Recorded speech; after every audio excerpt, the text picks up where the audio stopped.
Քուրեր եղբայրներ ջան, ես ուզում եմ Սուրբ գրքից մի քանի մտքեր արտահայտել, խոսել Սուրբ գրքից այն ծրագրերի մասին, որ Աստված ունի մեր կյանքում տալու, որ դա նշանակություն ունի մեզ համար ամեն դեպքում, որ կարողանանք ճշմարտությունը ճանաչենք եւ ինքներս մեզ Տիրոջ առաջ տեսնանք։ Մենք բնավորություն ունենք ուրիշներին տենալու, բայց բնավորություն չունենք մեզ տեսնալու։ Մենք ուրիշների սխալները շատ հեշտ կարողանում ենք նկատել, բայց մեր սխալները տես չի երևում։ Մի քարոզիչ կոստյումի վրա շատ լատկ է քալնում, որ հարցնում են ես ինչ, ասում է ես Աշոտի մեղքն է, այն մեկն էլ Արտուրի մեղքն է։ Բասման մեջքիդ մի հատ մեծը կա, ասում է էլ իմն է, ես չեմ տենում։ Այս է մարդն է եղբայրներ քույրեր։ Իրանը չի տենում ոչ մի անգամ։ Ուզում եմ կարևոր մի խոսք ասեմ մեզ համար, որ շարունակեմ դրանից հետո միտքս արտահայտել, դա վերստին ծնված մարդը Աստծո խոսքը հասկանում է, բայց եթե մի մարդ վերստին ծնված չի, ինչ ուզում ես ասա նա չի հասկանալու, ոնց ուզում ես դրան ներկայացրու նա չի հասկանալու, իրականում մի մարդ եթե վերստին ծնված չի, հոգևոր ընկալողականություն ունենալ չի կարող, ոնց ուզում եք պատկերացնել քուրեր եղբայրներ ջան, մենք կարանք շատ խելացի մարդ լինենք, կարանք շատ լավ հասկանանք կյանքը, բայց հոգու գործը չենք հասկանա։ Հիշում եմ մի տարեց եղբոր հարց տվեցին, իհարկե եղբայր եմ ասում, թեև այդ ժամանակ ինքը եղբայր չէր, առաջի անգամ շողովի էր եկել, բայց հետագայում ընդունեց Տիրոջը եւ գնաց հավիտենություն։ Եղբայրից մեկը իրան հարց տվեց, ասեց եղբայր ջան, դու այս պաշտամունքից մի բան հասկացար, առաջի պաշտամունքներ իրա, ասեց չի ախպեր, ես ոչ մի բան չհասկացա այս պաշտամունքից, բայց հասկացա, որ իմ կողքի նստածը հասկանում է, չզարմացար իրա պատասխանից, ես երբ որ իրա պատասխանը լսեցի, զարմացա, սա շատ հայտնի խելացի մարդ էր, շատ խելացի մարդ էր, սովորական մարդը այդ հասկացողությունը չի կարող ունենա, նա չի պատկերացնի, նա միտքը աշխատում էր, շատ խելացի ազնվորություն, ուրեմն եղբայրներ քույրեր, վերստին ծնված մարդը հասկանում է, չծնվածին, որ բացատրես, էլի չի հասկանալու, կհասկանա այնքան, ինչքան իրա մարմնավոր տեսանկյունը թույլ կտա ինքը դրան հասկանալու, մնացած ինքը չի հասկանալու։ Ուրեմն կարդում ենք Ղուկասի ավետարան 18-րդ գլուխ 9-րդ խոսքը, 9-րդ խոսքից ավելի ճիշտ, կարդում ենք եւ մենք հասկանում ենք մի հետաքրքիր պատմություն, որ մենք շատ անգամներ երևի այս ամբյոնից էլ քարոզված լինի, եղբայրից այս ամբյոնից էլ իրան մասին ասածն են այդ մարդու, ես էլ եմ շատ ասել, անգամ մեղադրել, բայց հետագայում երբ որ Աստծո հոգին բացեց դրա խորհուրդը, ես հասկացա, որ իզուր եմ մեղադրում այդ մարդուն, այդ փարիսեցուն ես իզուր եմ մեղադրում, եթե նա վերստին ծնված ըլներ, եղբայրներ քույրեր, ինքը այդ քայլը չէր անի, նշանակում այդ մարդը վերստին ծնված չի, ինչ ես այդ մարդուն մեղադրում ասու եղբայր, ես այդ մարդուն մտածել եմ, որ այդ մարդը օղակի չի հասկանում, այդ մարդը ով չի ուզում իրան գովել, սաղ էլ ուզում են, ինքն էլ է ուզում իրան գովի, եթե կողքից չեն գովում, գոնե ինքն էլ է իրան գովի էլի։ Հիմա սիրելի քույրեր եղբայրներ, ուշադիր որ նայում ենք փարիսեցու եւ մաքսավորի այս աղոթքին, գալիս ենք ընդհանուր հայտարարի, որ այդ մարդուն չմեղադրելու համար մեզ հասկանալ է պետք, թե ինչի չմեղադրենք։ Մենք մարդկանց մեղադրում ենք եւ շատ կարեւոր է, որ դրա արժեքը չենք հասկանում, թե ինչի ենք մեղադրում, երևույթով ենք մեղադրում, տեսանելիով ենք մեղադրում, բայց որ ուզում ես մարդուն հասկանաս, Սուրբ Հոգու հետ ունես կապ, վերստին ծնունդ կա քո կյանքում, դու այդ մարդուն չես մեղադրի։ Ինչի, որտեղ հասկանում ես, որ այդ մարդը վերստին ծնված չի, բնական է, ինչ ասես կարա ասի։ ոնց ասես կարայիք խոսա։ Հիմա այս ազնվորությունը ներկայացնում էր իր բարի գործերը։ Ես կարծում եմ սխալ չէր ասում, ինքը ճիշտ էր ասում։ Ինչ որ ասում էր ճիշտ էր ասում, բայց ճշմարտություն չէր ասում։ Հիշում եմ շատ տարիներ առաջ նաև մի օր նոր էի ապաշխարում, եղբայրս եկավ մեր տուն, նենց մի քիչ վիրավորված էր, նեղված էր, ասեց, գիտես ինչ կա, ես չեմ ուզում, ամանչում եմ, ասի չես ամանչում, ասեց ամանչում եմ, որ դու հավատացյալ ես, արաս եղբայր շապ, տրանեց էլ հեշտ բան, կասես իմ ախպերը չի, գնաս իմ ախպերը չի, բորացի, հրաժարվի, այսինքն մի մարդ, որ վերստին ծնունդ չունի, սրանից նեղանալու իրավունք էլ չունեն եղբայրեր քույրեր։ Այդ մարդը այդքանն է հասկանում, այդքանն է իր բաժինը։ Եվ սա խոսում է, որ ես ու դու սկսում ենք արդեն մենք մեզ ճանաչել։ Ես էլ էի տենց, դու էլ էիր տենց, բոլորս էլ տենց ենք եղել, բան չենք փոխվել։ Այս ով փոխեց վերստին ծնունդը, Քրիստոս կյանքը մեզ փոխեց, եղբայրեր քույրեր ջան։ Թե չէ մենք փոխվողը չէինք, այնքան մարդիկ կա, ավետարան կարող է կարդան, գալիս են եկեղեցի, բայց էլի չեն փոխվում։ Հիմի երիտասարդներին չեմ կարող ոչ մի բան ասեմ, մեծերին, որոնք ինձ հետ են մեծացել, կարողանում եմ այս մարդկանց մասին որոշակի կարծիք կազմել, իրար հետ եկել ենք, երիտասարդ եկել ենք եկեղեցի, ծերացել ենք, արդեն մեծացել ենք, բայց հլա դեռ լուրջ փոփոխություն չկա մեր կյանքում կամ դիմացինի կյանքում կամ մեկի կյանքում, սա խոսում է, որ կարող ենք որոշակի իմացականություն ունենալ, բայց իտոգում քույրեր եղբայրներ մենք որևէ որոշում կայացնել չենք կարա, լավագույն դեպքում մենք կարող ենք մտածել միայն մեր մասին, մեր արածի մասին, ես ոնց եմ Աստծո առաջ։ 18-րդ գլուխը առաջի թագավորած 9-րդ գլխում, 9-րդ խոսքում Սավուղը այսպեսի խոսք է ասում. Այդ օրվանից սկսյալ Սավուղը սկսեց ծուռ աչքով նայել Դավիթին։ Որ օրից, երբ որ դուք շատ լավ գիտեք, պատերազմից հաղթական վերադառնում էին, Երուսաղեմի կանայք դուրս էին եկել, գովաբանում էին զորավարներին եւ այստեղ վիրավորները տվեցին Դավիթին, հազարավորները տվեցին Սավուղին։ Սավուղը սրանից շատ խիստ վիրավորվեց, իր համար շատ ծանր էր։ Ասեմ, որ եղբայրեր ջան, քույրեր ջան, դուք էլ լավ գիտեք, որ Դավիթը մարդ չէր ուղարկել, որ գնացեք ժողովրդին ասեք, որ սենց ասեն։ Ընդհակառակը, եթե Դավիթը իմանար, որ դերից խոսակցություն է լինելու, նախապես կարող էր պայմանը ստեղծել, որ հանկարծ չասեն, ընդհակառակը վիրավորները տային Սավուղին, հազարավորները իրան, կամ իրան սկի ոչ մի բան չտային։ Դավիթը ես կարծում եմ ստեղ համաձայն կլներ։ Ինքը կհամաձայնվեր այդ քայլին, որովհետև գիտեր հետագան ինչ կարա լինի, ինքը մեծին հարգել գիտեր, իր թագավորին հարգել գիտեր, նրան գնահատել գիտեր, ինչի որովհետև երբ որ դրանից հետո Սավուղը ընկավ Դավիթի հետևից, Դավիթը մի օր Սարի գլխից խոսում էր. «Տեր իմ Սավուղ, ինչի ես այդ սատկած շան հետևից ընկել, ինչն է իմ հանցանքը, որն է իմ սխալը»։ Թեև Դավիթը Սավուղը խոստովանեց, որ որդյակ իմ Դավիթ, այդ քո ձայնն է, ես թողում եմ, գնում եմ, բայց դա ժամանակավոր էր։ Քանի որ Սուրբ Հոգու ներկայությունը իջավ Սավուղի վրա այդ րոպեին, Սավուղը կարծես թե իր նախանձին կարողացավ դեմ կանգնել, բայց նախանձային հատկությունն է, Սուրբ Հոգու ներկայությունը հեռացավ, նորից ինքը իր գլուխը բարձրացնելու է, նորից ինքը դառնալու է նույն բնությունը, նույն մարդը, որովհետև մարդկային բնությունը րոպե սպասում է, վայրկյաններ սպասում է, մարդը սայթակի ինքը իր նորից իր բնությունը գլուխ բարձրացնի։ Սա մարդկային բնությունն է, իսկ Սուրբ Հոգու լեցունությունը այն նշանակություն ունի, որ ես ու դու կարողանանք մշտապես այդ Սուրբ Հոգու ներգործությամբ կանգնել մեր վրա, մեր բնության վրա եւ իշխել դրան։ 119 Սաղմոս 23 խոսքում գրված է. Իշխանները կնստեն ու ինձի դեմ կխոսեն։ Դավիթը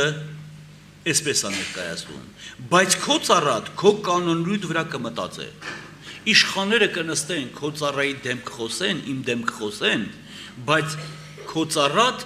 քո օրենքի մասին կմտածի։ Թեև Սավուղը իմ դեմ չարախոսություն անում, բայց ես քո օրենքի մասին եմ մտածում։ Այսինքն Դավիթի համար շատ կարևոր էր իր մտածողությունը իր մասին, ոչ թե Սավուղի մասին։ Սավուղի համար կարևոր էր թե Դավիթը ինչ է անում, բայց իր համար կարևոր է թե ինքը ինչ է անում։ Աստծու հետ կապված։ Հիմա քուրեր եղբայրներ, ասելուց նպատակը սա է, որ ես ու դու կարողանանք ոչ թե դիմացինին, այլ մեր կուրծքը ծեծել, մեր կրծքին ուշադրություն դարձնել, որ խնդիրը մեր մեջ է, իմ ձեռքս միշտ ուղղված լինի դեպի ինձ,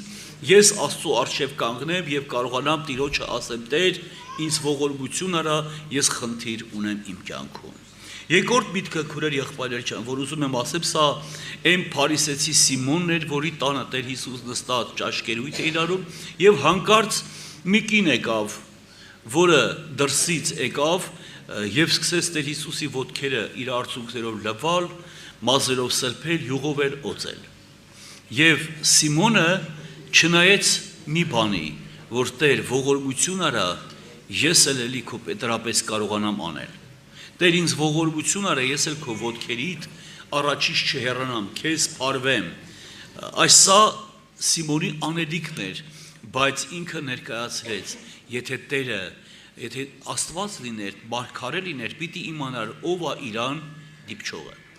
Հիմա սիրելի եղբայրներ, քույրեր ջան, այդ կնոջ համար էական նշանակություն չուներ, թե այդ տարածքում ինչքան մարդիկ կային, եկել էր Տեր Հիսուս Քրիստոսի ոտքերի առաջ արդարություն էր խնդրում, բժշկություն էր խնդրում, սրբություն էր խնդրում, բայց Սիմոնը փարիսեցին նշանակություն չուներ իր համար նշանակություն ուներ, թե ինչ ձևի կին է եկել Տեր Հիսուս Քրիստոսի առաջ։ Հիմա քուրեր եղբայրներ ջան, այդ պարագայի մեջ Սուրբ Գիրքը մեզ ցույց է տալիս, որ այդ կինը արդարացած գնաց, բայց Սիմոնը մնաց նույն կարգավիճակում, ինչպես որ կար, որտեղ նրա ներսը չուներ այդ ուրախությունը, նրա ներսը չուներ այդ փոխվելու հատկությունը, նրա ներսում չկար Հիսուսի արդարությունը ճանաչելու, բայց կինը մի կարիք ուներ. Տեր, ինձ ողորմություն արա։ Եթե ուրիշ խոսքը չասվեր, նրա արածը ցույց էր տալի, որ ինքը ունի Հիսուս Քրիստոսի ողորմության, արդարության կարիքը։ Սիրելի քուրեր եղբայրներ ջան, անառակ որդու պատմության մեջ փոքր որդին, երբ որ թողեց գնաց աշխարհ, իր համար վայելում էր երկիրը եւ եկավ մի ժամանակ, որ իր ավակ եղբայրը հոր մոտ կարծես ոչ մի խնդիր ինքը չուներ, ոչ մի դժվարություն չուներ իր կյանքում, ինչի, որովհետև իր ներսը ուղիղ էր, բոլորը մնացել էր իրան եւ իր ներսում կար ուրախություն։ Հորից հետո այդ ամեն ժառանգությունը իրան էր մնալու։ Բայց երբ որ կարդում ենք Սուրբ Գիրքը, փոքր որդու վերադարձը, անառակ որդու վերադարձը դեպի հորտուն, տեսնում ենք կորցրեց մեծ տղի խաղաղությունը, մեծ եղբոր խաղաղությունը կորավ։ Ինչի, որովհետև հասկացավ մի բան, որ իր ունեցվածքից բան է պակասում։ Սիրելի քուրեր եղբայրներ, մեզ համար այնքան կարևոր է, որ մենք խորապես կարողանանք ճանաչել մեզ, ոչ թե մեր դիմացինին։ Մեծը իրան չէր ճանաչում, ինքը բավարարվել էր, որ հոր հետ է, բայց չէր հասկանում, որ հոր հետ լինելը դեռ քիչ պայման է, հոր հետ ապրել էր պետք։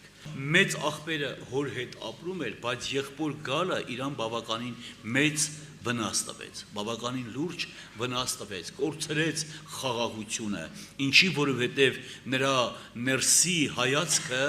եղբոր վրա էր, դիմացինի վրա էր, որ հանկարծ մեկը չխանգարի իր հարստությանը տանելուն, մեկը չխանգարի իր ուրախությանը, մեկը չխանգարի նրան, որ ինքը կարող է ունենալ, այլ այս մարդու նպատակը ու ծրագիրը միայն դիմացինի հանկարծ չխանգարելն էր, ոչ թե իր փոփոխությունն էր։ Եվ վերջում, սիրելի եղբայրներ, քույրեր, ուզում եմ խոսել նաև Աբելի ու Կայենի մասին, որից մենք բավականին միտք ենք առնում, լուրջ միտք ենք առնում, աղբեր մենք աղբեր ասած բառը, եղբայր ասած բառը շատ անգամ լավ էլ չենք հասկանում, եւ դա երևի գալիս է հենց Կայենից, որ ինքը չկարողացավ հասկանա իր եղբայրը, գնահատի իր եղբայրը, ճանաչի իր եղբայրը, որ իր եղբայրը իր համար պատահական մեկը չի, նա իր եղբայրն է, նա իր եղբայրն է, որը ծնվել էր նույն մորից։ Մենք եղբայրեր քույրեր շատ անգամ այս երկրի վրա հանդիպում ենք, տեսնում ենք, որ սկի երկրավոր կյանքում շատ անգամ հալալ եղբայր իր հետ չունեն այդ ջերմությունը, ինչ մնաց ուրիշ կյանքով։ Տեսել եմ երկու ընկեր աղբոր պես, մեկը բանտում էր, մյուսը շատ մեծ ուժերով իր ընտանիքից լավ պահում էր դրա ընտանիքը։ Եվ եկավ ժամանակ, որ երբ որ բանտից ազատվեց, ահագին ժամանակ անցել էր, իրանք ապաշխարեցին, երկուստ էլ ապաշխարեցին, ապաշխարությունից կարճ ժամանակ հետո դառան թշնամիներ։ Սա ինձ համար միշտ գաղտնիք էր, հարց էր, ինչ կատարվեց, այդ մարդիկ միջև իրանց ապաշխարելը հարազատի պես աղբերներ էին, մի մորից մի հորից չէին, բայց ջերմ աղբերներ էին, անապաշխար ժամանակում, հավատքից հետո այս մարդիկ դարձան թշնամիներ, ինչի, որովհետև սատանան թույլ չի տալիս ջերմությունը մնա եղբայրության մեջ, նրա նպատակը եղբայրության մեջ կռիվներ ցանելու այդ մեծ հատկությունը, եւ Առակաց գրքի 6-րդ գլխում խոսում է այդ մասին, ներկայացնելով, որ Աստծո արչև 6 բան կա զզվելի, 7-ը գարշելի է, պիղծ է նրա արչև, եղբայրության մեջ կռիվներ ցանող անիրավ վկան, այսինքն նա, որ եղբայրության մեջ կարա կռիվներ ցանի, սա Աստծո արչև գարշելի էր, քանի որ Աբելն ու Կայենը իրար հետ ապրում էին, մեծանում էին, եկավ ժամանակ իրանց աշխատանքի զոհը բերելու, իրանց աշխատանքի արդյունքից Աստծուն բերելու, Աբելի համար նշանակություն չուներ, Կայենը ինչ զոհ կարող էր անել Աստծուն, նրա համար շատ կարևոր էր, թե ինքը ինչ զոհ պիտի անի Աստծուն։ Այսօր մենք հաճախ մտածում ենք, այս ինչ քարոզը, այն ինչ քարոզը, այն մեկի արած գործը, այն մյուսի արած գործը, տենաս ոնց է ընդունվում, սիրելի եղբայր, ես չգիտեմ, ուրիշի մոտ ոնց է ընդունվում, բայց ինձ համար այն մարդը, որ Աստծո խոսքն է ներկայացնում, շատ բարձր է տպավորվում։ Եվ ես ուրախ եմ բոլորի համար, որոնք Աստծո խոսքը կարողանում են տարածել եւ իրանք շատ մեծ մարդիկ են, ոչ թե ինձ համար միայն, այլ առաջի հերթին Աստծո գործը առաջ տանելու համար։ Իսկ եթե մի մարդ Աստծո գործին հակառակ է, Սուրբ Գիրքն ասում է կային, որոնք խաչի թշնամիներ էին, այսինքն այս մարդիկ խաչի ուրախությունը չէին առաջ տանում, խաչի թշնամիներ էին այս մարդիկ։ Ինքնաբերաբար, եթե ես սիրում եմ Հիսուսին, եթե նա խաչի թշնամին է, ինքնաբերաբար ինձ համար էր թշնամի է, ինչի, որովհետև մեր նպատակը միասին Աստծուն ծառայելն է։ Կայենը չուրախացավ Աբելի բերած զոհով, եւ այդ իր չուրախանալը իրան դարձրեց եղբայրասպան։ Գիտեք, ժողովուրդ ջան, այնքան բարդ հասկացողությունը ես հիշում եմ մի անձնավորության վկայություն, որ ներկայացնում էր, որ իր ընտանիքում եղել է խնդիրներ եւ ասում է մայրը միշտ ասում էր որդուն, որ դու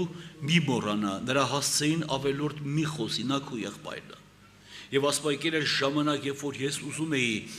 վատ ալնեմ իր նկատմամբ, իրան վիրավորեմ, իրան կոպտեմ, միշտ հիշում էի իմ մոր ասած խոսքերը, որ նա քու եղբայրն է։ Հիմա սիրելի եղբայրներ, քույրեր, եղբայր հասկացողությունը, արժեքը վերստին ծնված մարդը կարա հասկանա, որտեղ վերստին ծնված մարդը տեսնում է, որ այդ կողքինի մեջ Քրիստոս կյանք կա, Քրիստոս է ապրում, եւ ինքը չի կարող այդ Քրիստոս կյանքին արհամարի։ Թող Աստված օգնական լինի, սիրելի եղբայրներ, Քրիստոսով քույրեր ջան, այսինքն մեր եղբայր հասկացողությունը, մեր իրար հետ կարևոր թանկ լինելու այդ քաղցրությունը գալիս է երկնքից, գալիս է Տիրոջից նայա այդ ուրախությունը դրել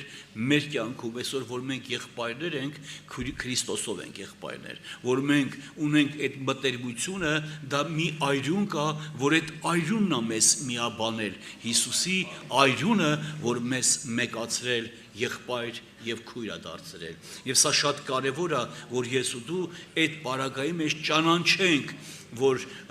Աստված ուզում է ինչպես իմ համար այդ դրականը, նույնպես իմ եղբոր համար, որովհետեւ մի առավելություն չկա Աստծո առաջ, եթե քո երեխեքի մեջ քեզ համար տարբերություն կա, որպես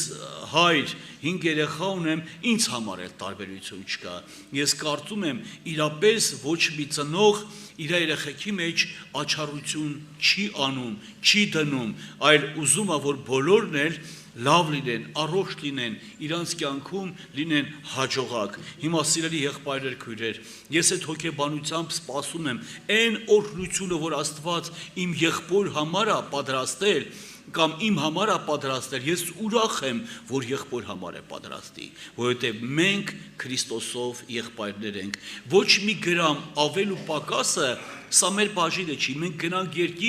երկնքում այնքան բաներ ենք տեսնալու ու մեր մտածողության մեջ, եթե հնարավորություն լինի, չգիտեմ, համեմատելու, կտեսնանք, որ մենք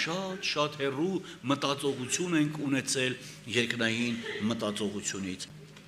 Այս համարում որպես իրականություն Կայենի արածը մենք տեսնում ենք, որ Կայենը չնայեց իրան, այլ նայեց աղբորը, չնայեց իրավ տարած զոհին, այլ նայեց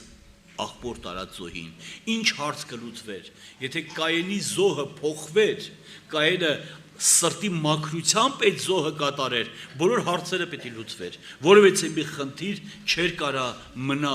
այդ տարածքում, այդ գործի մեջ, եղբայրության մեջ էլ խնդիր չէր առաջացնի։ Հիմա իմ ու քո խնդիրը նրանում է, իմ ու քո արած զոհի հետևանքն է, այդ զոհն է խանգարում, իմ ու քո արածն է խանգարում իրար, որովհետև իմ ներսը չար է, այդ չարությունը թույլ չի տալի քո արած բարությունը ընդունելու, քո արածը տեսնալու, այդ քո արած բարությունը նախանձ է առաջացնում իմ կյանքում եւ թույլ չի տալի, որ ես քո արածով ուրախանամ, ցնծամ եւ գովեմ քո անունը։ Դրա համար իմ ու քո մեջտեղ անպայման խնդիրը առաջանալու, ընտանիքում, շրջապատում, եկեղեցում, էսա, որ ես քո գործերին եմ նայում, ոչ թե իմ գործերին։ Եթե նայեմ իմ գործերին, կգտնեմ բժշկություն։